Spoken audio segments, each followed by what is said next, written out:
thousands of AK-47s from the war. There was 8 occupying armies in the Congo during the war, from Angola, Zimbabwe, Chad. Every country in Africa was sticking an army there to try to get some of the resources out under the cover of protecting the government of Zaire at the time. So we have the issues with logging is not much of an issue in the area, but it is something that people try to encroach on the reserve for logging certain trees. The main culprit, slash and burn agriculture, and then we have elephant poaching, and one of the major is mining. This is gold mining. There's lots of gold in the ground in this area, so gold mining is an issue. Charged with protecting the vast areas of this preserve is the Institute in the Congo for the Conservation of Nature, ICCN for short. This is like our national parks and our law enforcement for protected areas rolled into one. They're very dedicated men. We have 133 rangers that work in the Okapi Wildlife Reserve.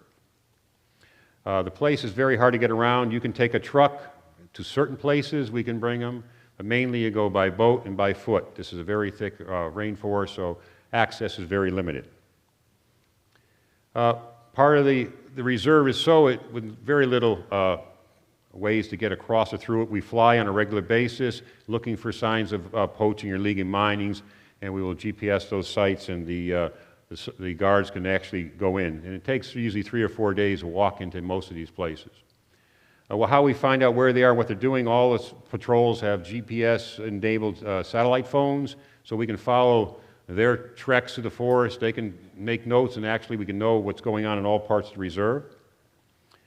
It's important for capacity building for these guys on such the front lines, such a dangerous situation.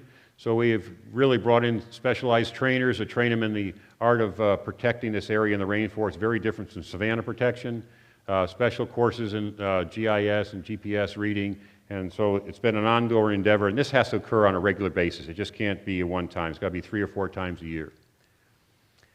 Part of our project, this deals with the security. The other side of our project deals with the community. This is a reserve. Human activities are allowed. There's 40,000 people living around and in the reserve. We have to communicate with them. We have to teach them how to be stewards of the environment. We also have to listen to them and get them on our side, and that's by trying to improve their quality of life as best we can. We have conservation education. We have a group of very dedicated agents. This is one of our women educators here. Goes around the reserve on a regular basis by motorcycle in the worst roads, and they talk to the communities, they meet with the school kids. We have comic books we distribute about the different animals in the forest and biodiversity issues, signage, and this is Kalinda, one of our educators, meeting with a group of people coming to an area to work from out of the area, and every Thursday at lunch he would go there and talk